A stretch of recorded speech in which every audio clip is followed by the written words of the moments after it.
Hello friends, welcome back to my channel JSSC वाला। कैसे हैं दोस्तों? आशा करते हैं आप लोग JSSC JEE एग्जाम का तैयारी बहुत बेहतरीन तरीके से कर रहे होंगे। चलिए आज है संडे और संडे के दिन हम लोग जनरल इंजीनियरिंग का क्वेश्चन करने जा रहे हैं। ठीक है, इसमें से मैकेनिकल, इलेक्ट्रिकल, सिविल तीनों का क्वेश्चन मिलेगा और क्वेश्चन इंपॉर्टेंट दोस्तों, हो सके सेम क्वेश्चन एग्जाम में देखने को मिल जाए, इसलिए क्वेश्चन बढ़िया से कीजिएगा और बढ़िया से पढ़ के कीजिएगा। ठीक है, और दोस्तों जो क्वेश्चन करवा रहे हैं उसका तो कुछ क्वेश्चन तो मिल जाएगा आपको टेलीग्राम में। ठीक है, JSSC वाला टेलीग्राम चैनल लिंक डिस्क्रिप्शन में डाल देंगे, लेकिन आपको आंसर वहाँ नहीं मिलेगा। ठीक है, इसलिए आपका आंसर साथ में लिखते चले जाइएगा। एक पेज निकाल लीजिए, उसमें लिख दीजिएगा संडे और डेट आज का 25 तारीख। उसके बाद एक का क्वेश्चन आंसर क्या होगा, क्योंकि बाद में फिर आंसर नहीं मिलेगा, बाद में फिर वीडियो पे देखना पड़ेगा आपको बाद में। इसलिए क्या करना है, अभी देखते जाइए वीडियो को और आंसर साथ में लिखते चले जाइए। ठीक है, इसका आंसर दूसरा पहला दूसरा, इसका B, इसका C, इसका D करके, और PDF आपको टेलीग्राम मिल जाएगा और रिवीजन का टाइम आसानी होगा। ठीक है, चलिए तो चैनल को सब्सक्राइब कर लीजिएगा, पहली बार देख रहे होंगे तो। चलिए बताइए, for short circuit test and open circuit test of the transformer the instrument are connected on। देखिए दोस्तों, ट्रांसफार्मर जरूर पढ़ के जाइए। ठीक है, इलेक्ट्रिकल और मैकेनिकल और सिविल वाले बच्चे को बोल रहे हैं, ट्रांसफार्मर जरूर पढ़ के जाइएगा। बेसिक पढ़ना है, ज़्यादा कुछ नहीं देखना है, बेसिक पढ़ के जाइएगा, क्वेश्चन वहाँ से बनता है। ठीक है, तो इसका आएगा answer HV side and LV side respectively. तो इसका आंसर सेकेंड हो जाएगा। ठीक है, इसका आंसर क्या हो जाएगा, इसका आंसर हो जाएगा सेकेंड। चलिए, तो इसका आंसर सेकेंड हो जाएगा। अगला देखते हैं, Which type of single phase induction motor is also called two value capacitor motor। Direct question बन के उठ के आएगा। बताइए, Which type of single phase induction motor is also called two value capacitor motor। दूसरा का क्या लिखना है आपको, आंसर कॉपी में लिख दीजिए, capacitor start capacitor run motor. क्या है, capacitor start and capacitor run motor. इसका आंसर सेकेंड हो जाएगा। ऐसे मारते चले जाइए। ठीक है, चलिए तीसरा ऑप्शन देख लेते हैं, the colour of sodium wafer discharge lamp. Question आएगा इला, सोडियम वेफर डिस्चार्ज लैम्प, बताइए क्या होगा इसका answer. The colour of sodium wafer discharge lamp yellow colour. कैसा कलर होता है, yellow. In house wiring black and green wires indicate. जब हाउस वायरिंग करवाते हैं तो ब्लैक एंड ग्रीन वायर क्या इंडिकेट करता है, बताइए। ब्लैक वायर हम पहले बता चुके थे, ब्लैक न्यूट्रल का करता है, ग्रीन अर्थ का करता है। ठीक है, ग्रीन अर्थ कैसा होना चाहिए, ग्रीन भरा ग्रीन होना चाहिए। तो ब्लैक किसका करेगा, न्यूट्रल का करेगा, और ग्रीन किसका करेगा, अर्थ का करेगा। ये चीज़ याद है तो कौन सा हो गया देख लीजिए, इसका आंसर हो जाएगा 4। What is the value of the neutral current in 3 phase balanced star system. इसका डायरेक्ट क्वेश्चन पूछ सकता है, ये आपको पता होना चाहिए। ठीक है, जो वैल्यू होता है न्यूट्रल करंट में, ये 0 होता है। कितना होता है दोस्तों, neutral current in 3 phase balanced star system में 0 होता है, याद रखना आपको, इंपॉर्टेंट क्वेश्चन है। इसका आंसर 0 मारिएगा। ठीक है, चौथा ऑप्शन, चलिए, the real power taken by 3 phase load is given by. ये भी क्वेश्चन आया हुआ था शायद, देख लीजिएगा एक बार। रियल पावर बताइए, इसको फार्मूला आपको याद रखना है आपको। ठीक है, real power taken by 3 phase load is given by. देखिए, आपको ज़्यादा कुछ पढ़ना नहीं, बस सिंपल जो क्वेश्चन दिख रहा है उसको बस दिमाग में रखना है एक बार। तो रियल पावर का फैक्टर पूछ देगा, तो सिंपल याद रखना है, √3 VI cos थीटा। ठीक है, तो L का मतलब लोड होता है, तो V मतलब वोल्टेज, I से करंट, तो √3 VL cos थीटा। इसका आंसर सेकेंड हो जाएगा। चलिए, इसका बताइए, where are the shunt capacitor is installed for improvement of power factor. कहाँ पे लगाया जाता है, तो 4 ऑप्शन दिया, बताइए। तो इसका आंसर नियर लोड पॉइंट। कहाँ पे, नियर लोड पॉइंट होगा, नियर लोड पॉइंट। ठीक है, चलिए ये बताइए, why is a starter is necessary to start a DC motor. 4 option देखिए, why is a starter is necessary to start a DC motor, because it limits the starting current to a safe value. इसका answer हो जाएगा चौथा। सारा जितना भी question करा है दोस्तों ने, कहीं ना कहीं एग्जाम में आया हुआ है। ठीक है, खास करके SSC JEE टाइप में एग्जाम में, SSC JEE लग जब क्वेश्चन आपको एग्जाम में पूछे जाते हैं, रिपीट करते हैं वहाँ पे SSC JEE एग्जाम में। ठीक है, फॉर ये full wave rectifier the output frequency is. Full wave rectifier जो होता है, तो आउटपुट जो फ्रीक्वेंसी होता है कितना होता है बताइए, तो equal two times the input. कितना होता है, फुल वेव रेक्टिफायर में जो आउटपुट फ्रीक्वेंसी होता है equal to 2 times the input. याद रखना है, तो कौन सा हो जाएगा, 1/2 तो नहीं होगा, तो 2 टाइम्स ये होगा। इसका आंसर 3 हो जाएगा। चलिए, how many outlets are permitted in power circuit. How many outlet, तो कितना, 2 पॉइंट्स, इसका आंसर 3 हो जाएगा। चलिए बताइए, in DC motor the condition for maximum, बहुत इंपॉर्टेंट क्वेश्चन है, ये क्वेश्चन आया हुआ था, ठीक है, ये रट्टा मार लीजिए इसको, वैल्यू याद रखना। डीसी मोटर में मैक्सिमम पावर कंडीशन कितना होता है दोस्तों, तो E B is equal to क्या होता है, V/2, क्या होता है V/2, याद रखना आपको। E B is equal to या तो V is equal to 2 times of E B, important है, याद रखिएगा, इसका आंसर 3 हो जाएगा।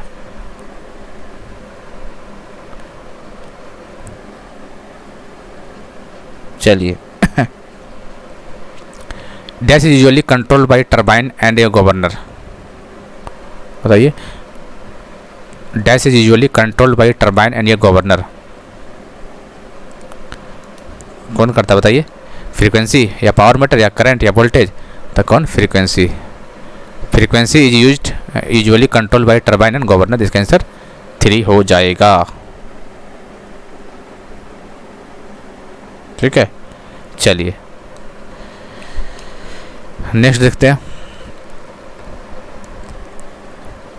The frequencies end voltage use in dielectric heating, एकदम सेम क्वेश्चन आ जाएगा आपको, बस डाटा याद रखना है कि फ्रीक्वेंसी कितना होता है, वोल्टेज कितना होता है डाइलेक्ट्रिक हीटिंग में, कितना होता है याद रखना है। डाइलेक्ट्रिक हीटिंग में याद रखना है हमेशा 10 से 30 मेगाहर्ट्ज, कितना 10 से 30 मेगाहर्ट्ज फ्रीक्वेंसी होता है, और अप टू 25 किलोवोल्ट ये वोल्टेज होता है, तो इसका आंसर पहला हो जाएगा। ठीक, याद रखिएगा इस चीज़ को, दिमाग में अभी बैठा लीजिए और आंसर लिखते चले जाइए। आंसर हम बार बार बोल रहे हैं, आपको आंसर नहीं मिलेगा, आपको सिर्फ पीडीएफ में क्वेश्चन मिल जाएगा, हम दे देंगे टेलीग्राम में। टेलीग्राम का आप जुड़े हुए हैं JSSC वाला, इसका लिंक हम डिस्क्रिप्शन डाल देते हैं, और क्वेश्चन अच्छा से देखिएगा दोस्तों, जनरल इंजीनियरिंग में यही सब क्वेश्चन आपको देखने को मिलेगा, ये सब करके अच्छा तो आप करेंगे ऑटोमेटिक बढ़िया कर जाएगा। चलिए, maximum temperature limit for a class B insulation, बताइए, इस तरह डायरेक्ट क्वेश्चन बनेगा आपके एग्जाम में, डायरेक्ट कितना होता है, 130। ठीक है, अच्छा मान लीजिए टेम्परेचर, मान लीजिए सेंटीग्रेड ना पूछ के, देखिए केल्विन में होता है तो 273 ऐड करना, इसको पता ही होता है केल्विन वाला, ठीक है, इसमें तो दिक्कत नहीं है। मान लीजिए फ़ारेनहाइट में पूछिए तो क्या कीजिएगा, तो एक रिजल्ट याद रखिए, ठीक है, क्या रखना याद, C/9 F-32/5, नहीं C/5 होगा, यहाँ 9 होगा, ठीक है, C/5 F-32 9, ये रिजल्ट याद रखिएगा, फ़ारेनहाइट में निकल के आ जाएगा, हालांकि C में ही पूछेगा, ठीक है, उतना घुमाएगा नहीं ये सब चीज़। चलिए, what is the condition for the series resonance to occurs in the series resonance circuit, तो XL is equal to X, series में क्या आता है, XL is equal to XC, इसका आंसर 3 हो जाएगा। The contact pressure for rigid footing testing on clay at the centre and the edge are respectively, तो जो कॉन्टैक्ट प्रेशर जो होता है, देखिए, the contact pressure the rigid footing testing on the clay at the centre, centre पे क्या होता है, मिनिमम होता है, और एज पे क्या होता है, मैक्सिमम होता है, तो मिनिमम और मैक्सिमम कहाँ पे देख लीजिए, मिनिमम मैक्सिमम, इसका आंसर 4 हो जाएगा, minimum action 4। Turpentine oil is use in a paint, बताइए, इंपॉर्टेंट क्वेश्चन है ये। Turpentine oil use in paint as a base, carrier, driver, thinner, तो क्या होगा, थिनर, इसका answer. The activity with minimum dash should be crashed first, cost slope, normal cost, crash cost, normal time, ये cost slope हो जाएगा, इसका आंसर पहला। The alum added to a coagulant in water treatment function when the raw water is, raw water कैसा होता है, alkaline with high turbidity, कैसा, अल्कलाइन विथ हाई टर्बिडिटी।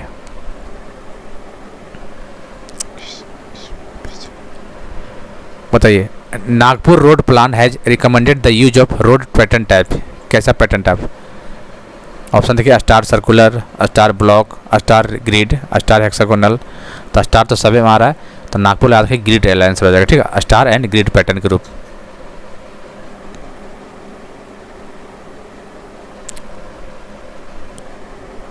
चलिए, विच of the following section will have large shape factor, shape factor बताइए किसका large होता है,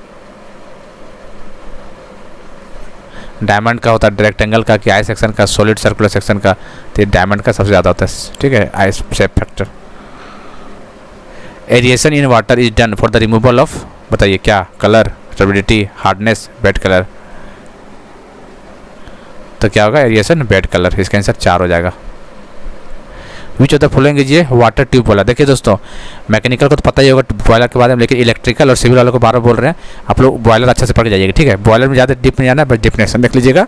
और ट्यूब के जो डिफरेंट दो टाइप का ट्यूब है, वाटर ट्यूब है और एयर ट्यूब वाला, दो तरह का। आप लोग एग्जाम्पल अच्छा से कर लीजिएगा। क्वेश्चन वहाँ डेफिनेटली बनना है 2 से 3, देखिएगा आप लोग, ठीक है। जैसे इस तरह, जैसे पूछ देगा बताइए वाटर ट्यूब वाला में से कौन है, बताइए वाटर ट्यूब वाला बताइए। तो वाटर ट्यूब वाला बताइए, विच ऑफ द फॉलोइंग जो वाटर ट्यूब वाला, तो बैबकॉक एंड विलकॉक्स, ये होता है। बैबकॉक विलकॉक वाटर ट्यूब है, बाकी एयर वाला है सब, देखिए। तो ये सब एग्जाम्पल रखिएगा, एग्जाम में आएगा इस टाइप का। Equivalent evaporation for boiler is defined with respect to generation of steam from and at कितना डिग्री सेंटीग्रेड टेम्परेचर, तो याद रखिएगा 100 डिग्री, ठीक है। कितना 100 डिग्री। ये सब मतलब स्टैटिक टाइप का क्वेश्चन बनता है, फिक्स रहता है कि इतना ही होना है आंसर इसका। विच of the following is essential for boiler operation, मतलब बॉयलर का एसेसरीज बनना है, ठीक है। एसेंशियल कौन कौन सा एसेसरीज, कौन कौन सा पार्ट होता है, ये सब चीज़ देखिएगा, ठीक है। बॉयलर के बारे में super heater, economiser, injector, safety valve. Essential पूछा है, एसेसरीज पूछा है, बताइए कौन होगा इसका।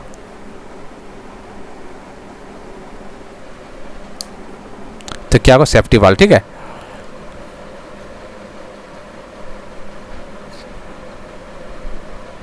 Super critical boiler are, super critical boiler are बताइए। फायर ट्यूब होता है कि या वाटर ट्यूब होता है। फायर ट्यूब बॉयलर कौन कौन, इसका एग्जांपल देख लीजिएगा आप लोग। वाटर ट्यूब वाले का एग्जांपल देख लीजिएगा, ठीक है। अच्छा, ये जो सुपर क्रिटिकल बॉयलर होता है क्या होता है, ये वंस थ्रू बॉयलर होता है, ठीक है। वंस थ्रू बॉयलर आपको बुक में मिल जाएगा, डेफिनेशन क्या वगैरह होता है पता चल जाएगा आपको। Which one of the following boiler accessories do not need flue gases for its operation, बताइए।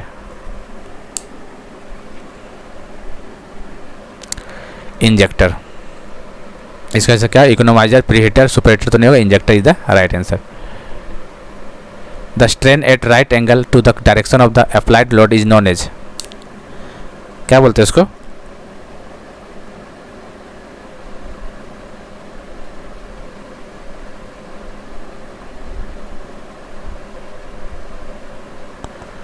बताइए। तो क्या बोलते हैं, लेटरल स्ट्रेन, क्या बोलते हैं इसको, लेटरल स्ट्रेन बोलते हैं। विच of the following is not a material property, बताइए इसमें से मटेरियल का प्रॉपर्टी कौन नहीं है, कौन नहीं है। स्ट्रेस, क्रीप, फटीक, टफनेस के क्रीप, फटीक एंड टफनेस, ये मटेरियल का प्रॉपर्टी, लेकिन स्ट्रेस नहीं है, ठीक है। ये स्ट्रेस नहीं है। चलिए इसका आंसर पहला हो जाएगा। Which of the following section is most efficient in carrying bending moment, bending moment आप लोग पढ़े होंगे, तो इसमें पूछा किसका मैक्सिमम ज़्यादा होता है,